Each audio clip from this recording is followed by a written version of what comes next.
ఈరోజు మన కిచెన్లో సంక్రాంతి స్పెషల్ బెల్లం అరిసెలని చాలా ఈజీగా ఎలా ప్రిపేర్ చేసుకోవాలో ఈ వీడియోలో మీకు చూపిస్తాను. అరిసెలు ప్రిపేర్ చేయడం కోసం ముందుగా బియ్యంని నానబెట్టి తీసుకోవాలి. ఒక రోజంతా కూడా బియ్యంని నానబెట్టి తీసుకున్నాను. ఇక్కడ నేను తీసుకున్న బియ్యం సింగిల్ పాలిష్డ్ రైస్ అండి. అరిసెలు చక్కగా కుదరాలి అంటే రేషన్ బియ్యం కానీ లేకపోతే సింగిల్ పాలిష్డ్ రైస్ కానీ తీసుకోవాలి. ఎక్కువగా పాలిష్ చేసిన బియ్యాన్ని తీసుకోకూడదు. ఈ బియ్యాన్ని ఒక రోజంతా కూడా నానబెట్టి తీసుకున్నాను. మధ్య మధ్యలో నీళ్ళని మార్చుకుంటూ ఉండాలి, లేకపోతే బియ్యం వాసన పడతాయి. ఇలా క్లీన్ చేసిన తర్వాత ఒక వడగిన్నెలోకి వడకట్టేశాను.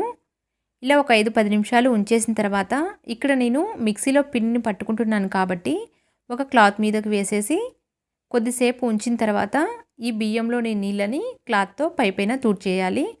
ఇక్కడ నేను మిక్సీలో పడతాను కాబట్టి బియ్యాన్ని ఇలా తూడ్చేస్తున్నాను. అదే మిల్లు పట్టించే పని అయితే నీళ్ళన్నీ కూడా వడకట్టిన తర్వాత డైరెక్ట్గా మిల్లు పట్టించుకోవచ్చు. ఇప్పుడు కొంచెం కొంచెం బియ్యాన్ని మిక్సీలో వేసేసి వీలైనంత మెత్తగా పిండిని పట్టుకోవాలి. ఇక్కడ కేజీ బియ్యంతోనే అరిసెలు ప్రిపేర్ చేస్తున్నాను కాబట్టి నేను మిక్సీలో పట్టుకుంటున్నాను. కావాలంటే మిల్లు దగ్గరైనా పిండిని పట్టించుకోవచ్చు.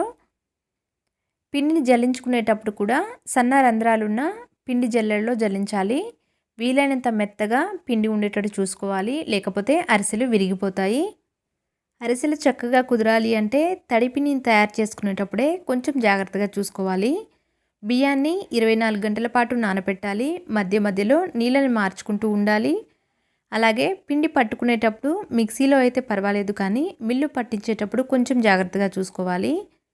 పిండిని ఎప్పుడు కూడా రన్నింగ్లో ఉన్న మిల్లులోనే పట్టించాలి. అప్పుడప్పుడు వాడే మిల్లులో కానీ కొత్త మిల్లులో కానీ పిండిని అస్సలు పట్టించొద్దు. ఇక్కడ చూడండి, పిండి జల్లించిన తర్వాత అదిమి పెట్టేసేయాలి, లేకపోతే పిండి ఆరిపోతుంది. జల్లించిన తర్వాత మిగిలిన రవ్వని మిక్సీలో వేసేసాను. అలాగే కొన్ని బియ్యం కూడా వేసేసి ముందుగా మిక్సీ పట్టిన విధంగానే మెత్తగా పిండిని పట్టుకోవాలి. ఇలానే కొంచెం కొంచెం బియ్యంని వేసేసి మెత్తగా పిండిని పట్టించేసి జల్లించుకోవాలి. జల్లించిన ప్రతిసారి కూడా పిండిని అంతా కూడా చక్కగా అదిమి పెట్టేసేయాలి, లేకపోతే ఆరిపోతుంది. ఇలా అదిమేసిన తర్వాత పైనుంచి ఒక క్లాత్ని కానీ ప్లేట్ని కానీ కప్పి పెట్టేసేయాలి. పిండిని ఇలా అదమడం వల్ల ఆరిపోకుండా ఉంటుంది. అలానే వదిలేస్తే పిండి ఆరిపోయి అరిసెలు అనేవి విరిగిపోతాయి.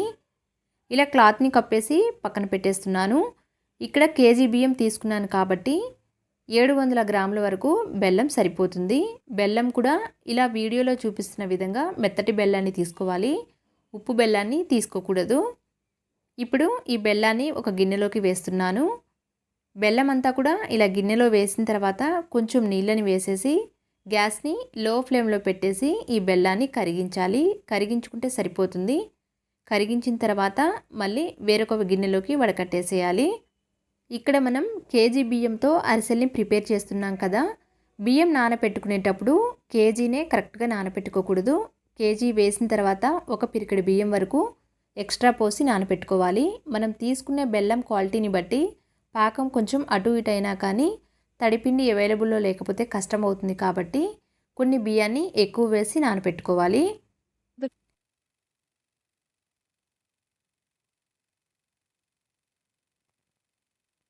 గ్యాస్ని మీడియం ఫ్లేమ్లో పెట్టేసి కలుపుకుంటూ పాకాన్ని ప్రిపేర్ చేయాలి. పాకం పట్టుకునేటప్పుడు కొంచెం జాగ్రత్తగా చూసుకోవాలి. గ్యాస్ని హై ఫ్లేమ్లో కాకుండా మీడియం ఫ్లేమ్లో పెట్టేసి మధ్య మధ్యలో చెక్ చేస్తూ ఉండాలి. ఇప్పుడు కొంచెం పాకాన్ని తీసుకొని ఒక గిన్నెలో వేసి చెక్ చేస్తున్నాను. పాకం చెక్ చేసేటప్పుడు కూడా కొంచెం ఎక్కువగానే తీసుకోవాలి, అప్పుడే మనకి కరెక్ట్గా అర్థమవుతుంది. ఇలా చేతిలోకి తీసుకుంటే లేత ఉండ పాకం అవ్వాలి.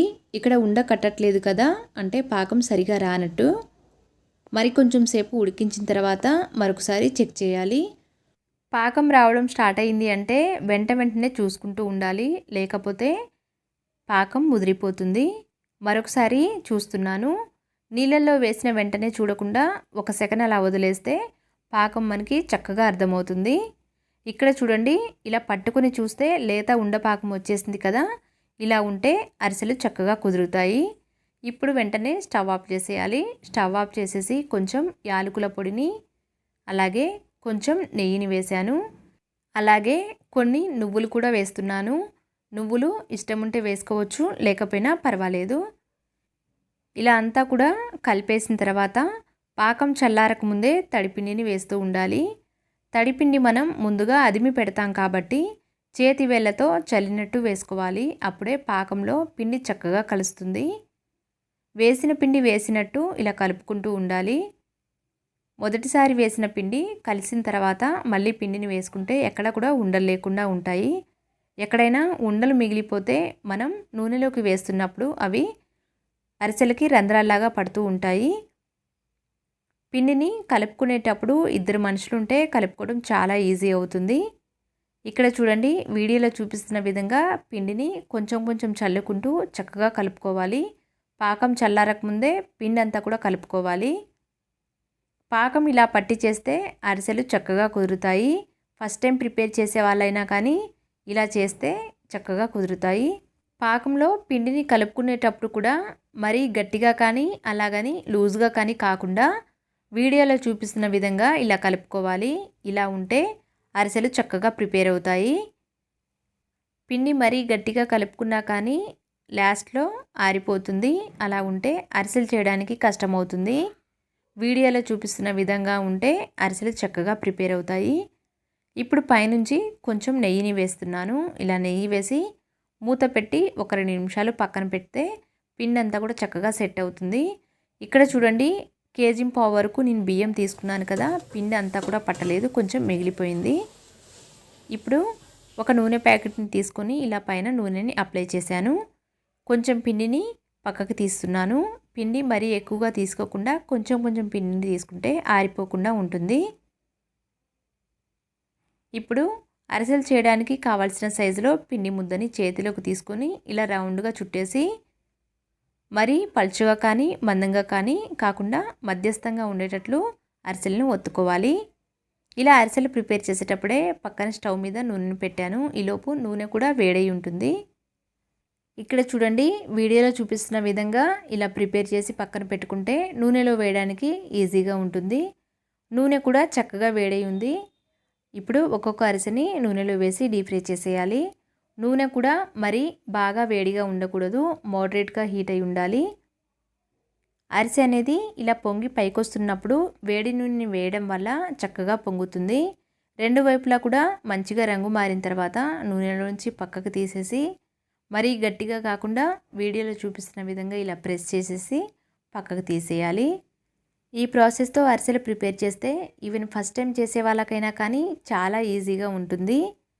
అరిసెలు ఎప్పుడు చేసినా కానీ ఒకే విధంగా కుదరాలి అంటే కొన్ని జాగ్రత్తలు తీసుకుంటే ఎవరైనా కూడా సింపుల్గా ప్రిపేర్ చేసుకోవచ్చు. బియ్యాన్ని 24 గంటల పాటు నానబెట్టాలి. మధ్య మధ్యలో నీళ్ళని మార్చుకుంటూ ఉండాలి. అలాగే తడిపిండిని ప్రిపేర్ చేసేటప్పుడు కూడా కొంచెం జాగ్రత్తగా చూసుకోవాలి. తడిపిండిని పట్టించేటప్పుడు ఎప్పుడైనా కూడా రన్నింగ్లో ఉన్న మిల్లులోనే పిండిని పట్టించాలి. ఇంకొకటి, మిల్లు నుంచి పిండి వచ్చిన తర్వాత తప్పనిసరిగా పిండిని జల్లించిన తర్వాత మాత్రమే అరిసెలు ప్రిపేర్ చేసుకోవాలి. అలా అయితే అరిసెలు అనేవి చక్కగా కుదురుతాయి. అలాగే పాకం పట్టుకునేటప్పుడు లేత ఉండ పాకం ఖచ్చితంగా రావాలి. పాకం రాకముందు తీస్తే మాత్రం అరిసెలు వేయగానే నూనెలో విరిగిపోతూ ఉంటాయి. ఒకవేళ పాకం ముదిరితే అరిసెలు కొంచెం గట్టిగా వస్తాయి. ఇంకొకటి, పాకంలోకి పిండిని వేసేటప్పుడు మంచిగా కలుపుకోవాలి. అంటే ఉండలు లేకుండా కలుపుకోవాలి. వేసిన పిండి వేసినట్టు పాకంలో చక్కగా కలుపుకోవాలి. ఎక్కడైనా పిండి ఉండలు మిగిలిపోతే ఇలా నూనెలోకి వేసినప్పుడు అరిసెలకి రంధ్రాలు పడుతూ ఉంటాయి. ఇక్కడ 2 అరిసెల్ని ఒకేసారి ఎలా డీప్ ఫ్రై చేయాలో చూపిస్తాను. ఒక అరిసె వేసిన తర్వాత ఇలా పొంగి పైకి వచ్చిన తర్వాత వేరొక వైపుకి టర్న్ చేసి రెండవ అరిసెని వేయాలి. ఇలా వేస్తూ మొదటిసారి వేసిన అరిసెని రెండు వైపులా కూడా చక్కగా డీప్ ఫ్రై చేస్తూ రెండవ అరిసెని ఇలా నూనె వేస్తూ చక్కగా డీప్ ఫ్రై చేయాలి. మొదటిసారి వేసిన అరిసె రంగు మారిన తర్వాత నూనెలో నుంచి పక్కకు తీసేస్తున్నాను. అలాగే ఇప్పుడు రెండోసారి వేసిన అరిసె కూడా చక్కగా రంగు మారుతుంది కదా, రెండు వైపులా కూడా ఇలా టర్న్ చేసి చక్కగా రంగు మారిన తర్వాత పక్కకు తీసేస్తున్నాను. ఇక్కడ నేను అరిసెని నూనెలో నుంచి తీసిన తర్వాత అదే కడాయిలో ఎక్సెస్ ఆయిల్ని ప్రెస్ చేస్తున్నాను కదా, ఇలా కష్టం అనుకుంటే వేరొక గిన్నెలో పక్కకు పెట్టేసి అలా అయినా కూడా ప్రెస్ చేయొచ్చు. చాలా సింపుల్గా బెల్లం నువ్వుల అరిసెలు ప్రిపేర్ అయ్యాయి. అంతే అండి. Thank you for watching.